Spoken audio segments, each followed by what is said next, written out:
Баяғы өткен заманда қалың орманда бір маймақ аю өмір сүріпті. Оның төпте гүпілдеген ұзын құйрығы болыпты. Балды өте қатты жақсы көріпті. Ох, бал қандай тәтті ет. Қайдан бал табуға болады екен? Бүгін міндетті түрде бал жеймін. Мына ағашта аралар жүр. Демек, ішінде тәтті бал бар. Міне, таптым. Тәтті бал. Әй, тоқта. Бұл біздің балымыз. Ұямызды бұзба. Маған бәрібір. Мен балды жақсы көремін.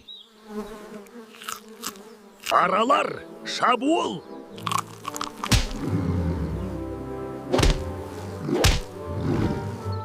Ой! Ой! Шақпаңдар! Мұны аралар тыныштық бермейді екен.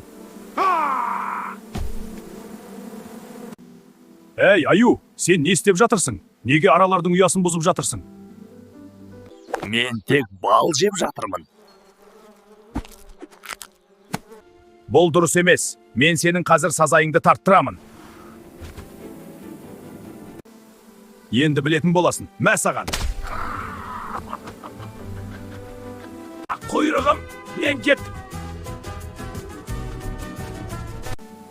Балды орнына салып кетейін.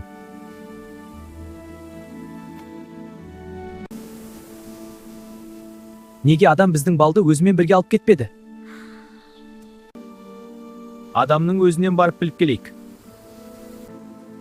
Адам, сен неге біздің балды алып кетпедің? Неге жемедің? Егер мен балды алып кетсем, сендер қыста не жейсіңдер? Мен сендерді аш қалдырғым келмейді. Рахмет саған, адам. Біз саған тәтті бал береміз.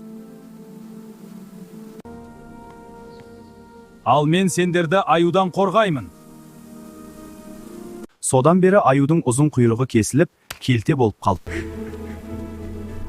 Содан бері адаммен ара дос болыпты. Аралар бал жасап, адамдар оларды қорғап жүріпті.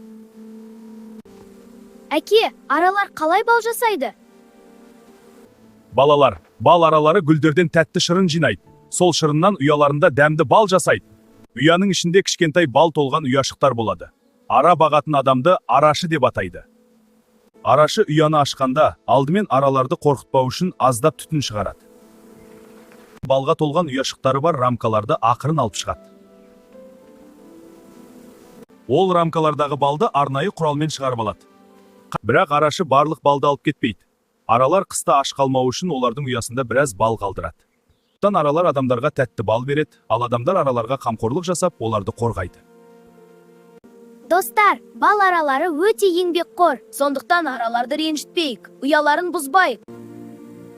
Егер біздің ертегілер ұнаса, каналға келесі қызықты ертегілерді бірге көрейік.